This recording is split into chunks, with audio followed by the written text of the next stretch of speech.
কই আমার লাতিরা, কই গো আমার পুতিরা, এই যে আমি আইয়া পড়ছি তোমাকে ভূতের নানি। বৃষ্টি ভেজা ওয়েদার, প্রচুর পরিমাণে কিন্তু আমাদের এখানে বৃষ্টি হইতেছে। আর এই বৃষ্টি ভেজা ওয়েদারে মানে গল্পের গল্প জৈমে একদম ক্ষীর হয়ে যায়, বুঝছো নাতিপুতিরা। তো আজকে কিন্তু আমি কিন্তু তোমাদেরকে ওই যে লাস্ট পর্ব, মানে ওই যে আমাদের ওইখানে চৈত্র মাসে যে ভূতের ভোগের ওই পর্বটা শেষ পর্ব আজকে দিয়ে দেবো, বুঝছো নাতিরা। যাই হোক, কার কাছে কেমন লাগে অবশ্যই কমেন্টে জানিয়ে যাবা। আর তোমাদের কাছে যদি কোনো রকম ভূতের গল্প থাকে তোমরা কিন্তু অবশ্যই চাইলে আমার সাথে যোগাযোগ করতে পারো। আমার কমেন্ট বক্সে তোমরা কিন্তু তোমাদের ভূতের গল্পটা মেনশন দিতে পারো। আমি কিন্তু তোমাদের নাম মেনশন করে অবশ্যই তোমাদেরকে ওই গল্পটা ধাপ ধাপ স্টেপ বাই স্টেপ আমি প্রচার করবো।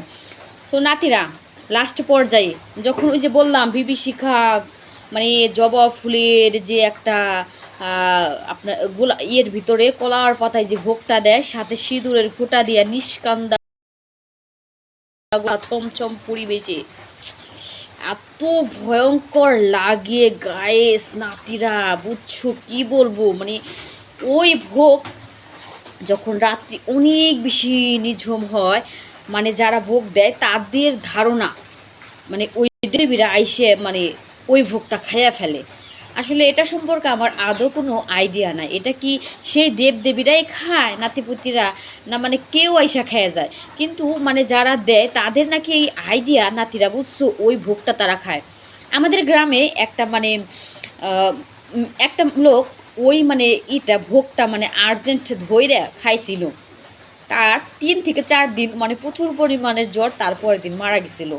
এরকম ঘটনা। সেই জন্য এইসব বিষয় নিয়ে আমরা কখনো ছেলে খেলা করি না, বা কে কীরকম কে কী করছে এই বিষয় নিয়ে আমরা কোনো কথা বলি না। তবে জানা গেছে এই বিষয়টা আসলে ভৌতিকের সাথে অনেক বেশি কানেকশন। আর চৈত্র মাসের শেষের যে একটা সিস্টেম, তখন তো এমনিতেই মানে ভূত নাকি বান্ধে রাখে, আর চৈত্র মাস শেষ হলে ভূত মানে আগলা দিয়ে দেয়। এই জিনিসটা হচ্ছে ওই দিন রাতে প্রচুর ভূত ছুটাছুটি করে। আমরা সবাই মানে আমাদের গ্রামের মানুষ এটা বিশ্বাস করি। আর কাকা এরকম এরকম ভোগ দেয়, কিন্তু জানেন আমরা তো আর রাত্রিবেলায় যাইতে পারি না নাতিরা পুতিরা, আমরা সকালবেলা যাই, কিন্তু সকালবেলা গায়ে ওইখানে আর ভোগটা পাই না, খুব ভরে যায় নাতি। আর ওই ভোগটা দেয় কোথায় জানো? তেবাতর, মানে তেবাতর কারকে বলে জানো? 3 বাতুরের মাথা যারে বলে, 3 মোহনা, ওই সমস্ত জায়গায় কিন্তু ওইটা দিতে হয়। সব জায়গায় কিন্তু এটা কার্যকর না, বুঝছো নাতিরা। মানে এটা দেওয়ার জন্য একটা সুন্দর একটা জায়গা আছে। মানে এটা তোমরা কখনো জানছো কিনা বা এটা কখনো দেখছো কিনা, যদি গ্রামের মানুষ হয়ে থাকো তাহলে অবশ্যই কিন্তু জানবা। আর এইটা সম্বন্ধে তোমাদের অনেক আইডিয়া থাকবে নাতিরা। তোমরা যদি এই সমস্ত জানো অবশ্যই আমার কমেন্ট বক্সে জানাইবা। আর এই ভূতের গল্প এই বৃষ্টি ভেজা ওয়েদারে তোমাদের কাছে কেমন লাগলো অবশ্যই অবশ্যই কমেন্ট করতে ভুলবে না। আর এইরকম প্রতিনিয়ত মজার মজার ভূতের গল্প শুনতে চাইলে আমার পেজে অবশ্যই অবশ্যই তোমরা থাকবা, বুঝছো। এরকম এরকম রোজ রোজ আমি তোমাদেরকে সুন্দর সুন্দর মজার মজার ভূতের গল্প প্রেজেন্টেশন দেবো, বুঝছো। তোমরা কিন্তু সবাই আমার সাথেই থাকবা। এরকম মজার মজার গল্প তোমরা আর কোনো চ্যানেলে পাবা না, আমার এইখানে পাবা। আমি হচ্ছি তোমাদের ভূতের নানি অরিজিনাল, বুঝছো। যাই হোক, সবাই কিন্তু প্রতিনিয়ত আমার এই গল্পগুলো শুনবা, আর অনেক অনেক ভালো লাগবে। আর তোমরা চাইলে কিন্তু তোমাদের ওইখানে কিছু ভৌতিক ঘটনা যদি জানো আমার কাছে উপস্থাপন করতে পারো।